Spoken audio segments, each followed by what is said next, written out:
అందరికీ నమస్కారం. ఈ రోజున మనం రాజమండ్రిలో ఈ పత్రికా సమావేశం, అదేవిధంగా మన రాజమండ్రిలోని ముఖ్య దళిత నాయకుల సమావేశం నిర్వహించుకుంటున్నాం. రాజమండ్రిలోని దళిత నాయకులు అందరూ ఆల్మోస్ట్ అందరూ వచ్చారు. మనం ఇంత కలిసికట్టుగా ఉంటే మనం సాధించవలసిన విషయాలు రాజమండ్రికి చాలా ఉన్నాయి. ఎందువల్లంటే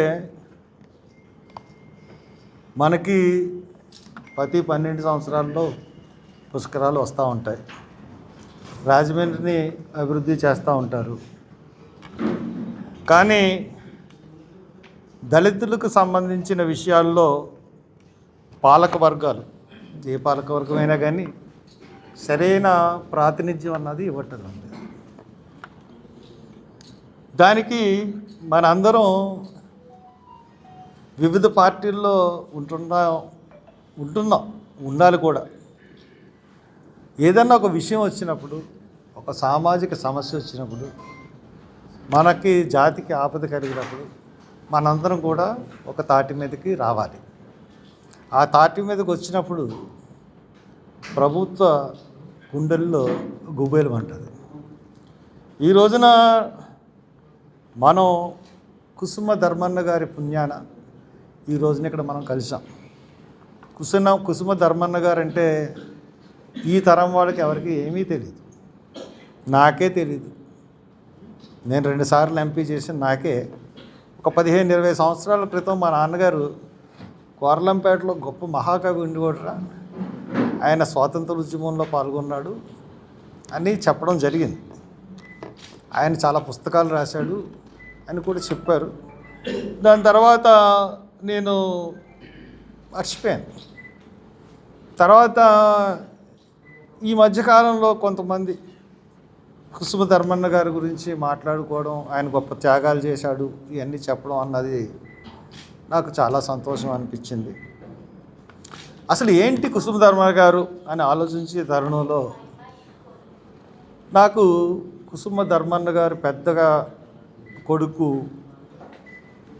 మనవరాలనుకుంటుంది.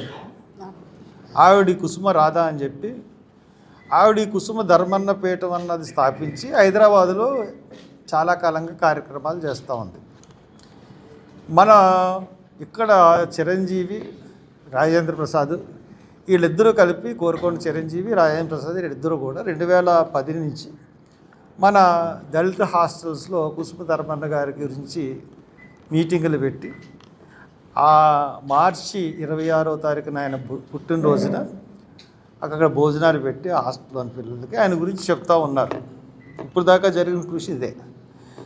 అంటే ఏంటి ఈయన గొప్పతనం? మనం రాజమండ్రిలో దళితులందరూ కూర్చుని మాట్లాడుకుని ఆయన జయంత్యోత్సవాలు ఘనంగా చేయాలని ఎందుకు అనుకుంటున్నాం అన్నది మనం ఒకసారి ఆలోచించుకున్నట్లయితే, ఆయన 1900 సంవత్సరంలో పుట్టారు. 1946లో చాలా చిన్న కాలంలోనే చనిపోయారు. ఆయన స్వాతంత్ర ఉద్యమంలో పాల్గొన్నాడు. వైద్య విద్వాన్ అన్న కోర్సు చదివి పాస్ అయ్యి ఎంతోమంది, చాలామంది పేదలకి వైద్య సహాయం అందించేవారని కూడా మనకు తెలుస్తుంది.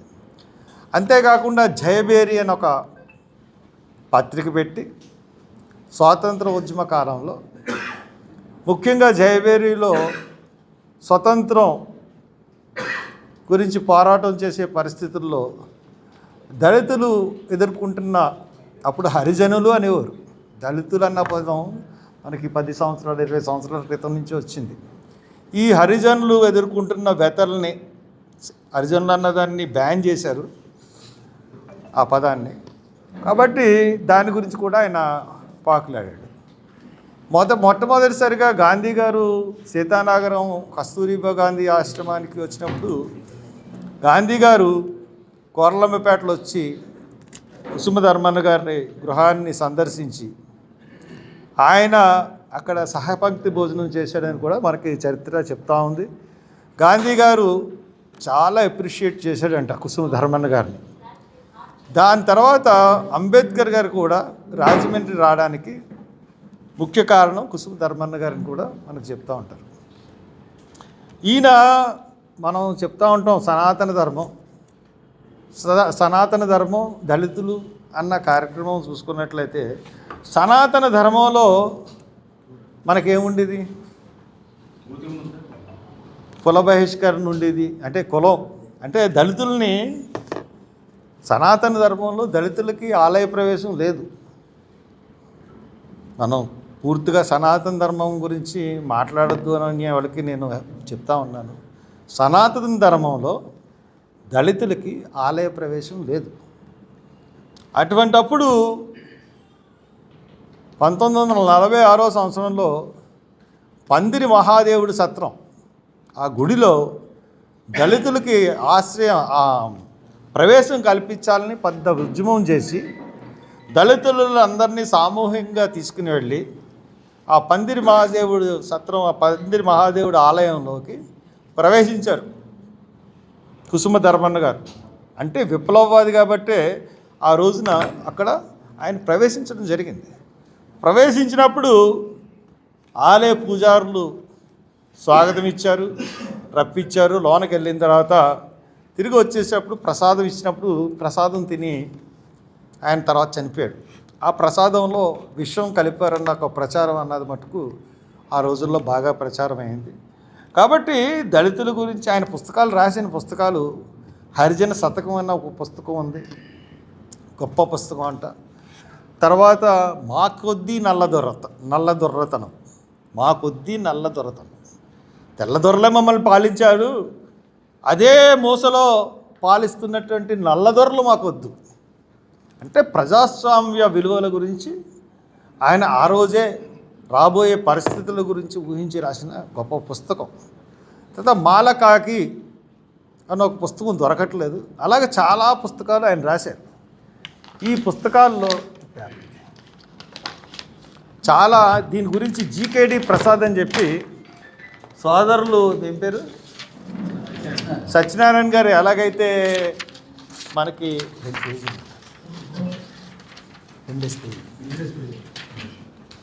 ఉంటాయో అదేవిధంగా జీకేడి ప్రసాద్ అనే ఆంధ్ర యూనివర్సిటీలో జర్నలిజం ఫ్యాకల్టీ ఆయన కూడా ఒక పేపర్ రాశారు.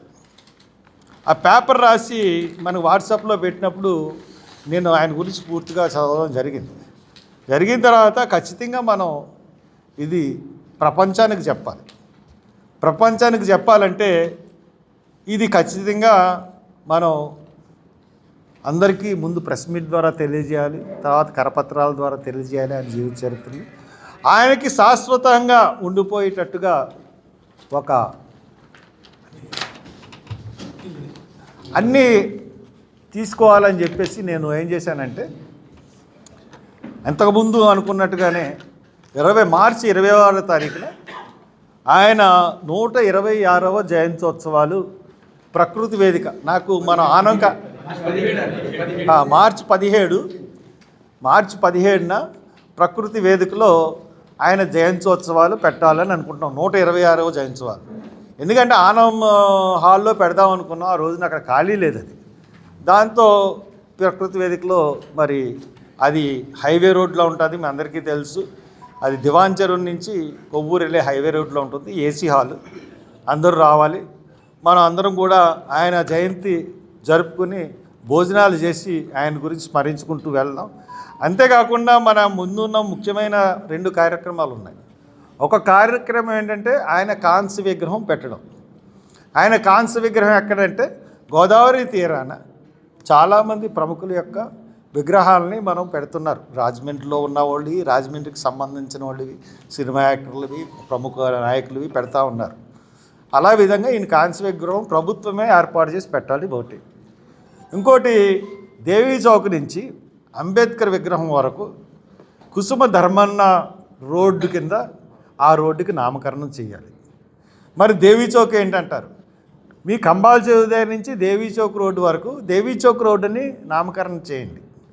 అలాగే అంబేద్కర్ విగ్రహం నుంచి ఆ కోర్టుల మీదుగా పుష్కరాల రే వరకు అంబేద్కర్ రోడ్డుని నామకరణం చేయండి. పుష్కరాల రేవు నుంచి కుమారి టాకీస్ వరకు పుష్కరాల రేవు రోడ్డుని నామకరణం చేయండి. అక్కడి నుంచి గౌతమి రోడ్డుని నామకరణం చేయండి. మనకి జవహర్లాల్ నెహ్రూ రోడ్డు ఉంది, అలాగే మనకు లాల్ బహదూర్ శాస్త్రి రోడ్డు మా ఇంటి ముందున్న రోడ్డు ఉంది.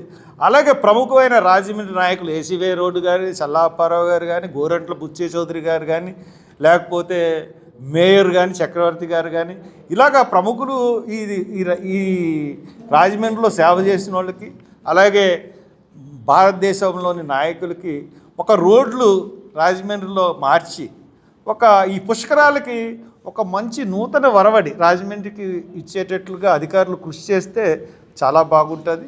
కాబట్టి ఈ కుసుమ ధర్మన్న మరి దాన్ని ఇంకా చాలామందిని పెద్దవాళ్ళని పిలవాలనుకుంటున్నాం. కాబట్టి 17వ తారీఖున మటుకు ఇక్కడ ఉన్న వాళ్ళందరూ కూడా ఆ రోజున ఎక్కువగా వచ్చి ఈ సభను జయప్రదం చేయాల్సిందిగా కోరుతూ మీ దగ్గర సెలవు తీసుకుంటాం. ఇప్పుడు కుసుమ ధర్మన్న గారి గురించి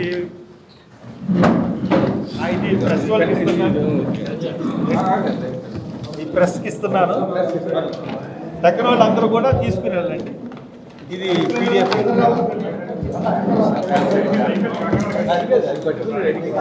పట్టుకోవాలి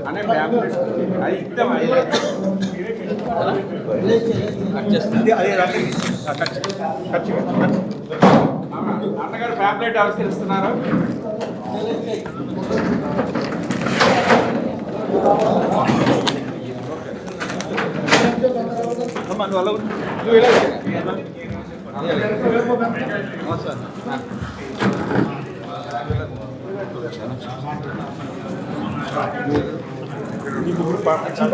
థ్యాంక్ యూ.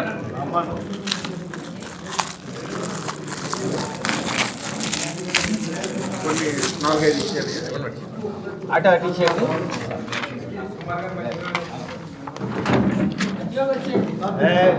వాళ్ళు ముగ్గురు ఆవిష్కరించారు.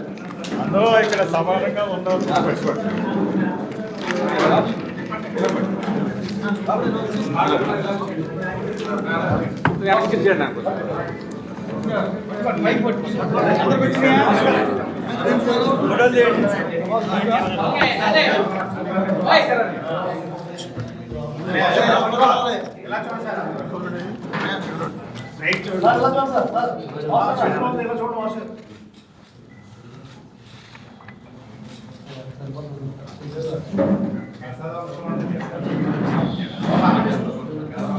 ఓకే.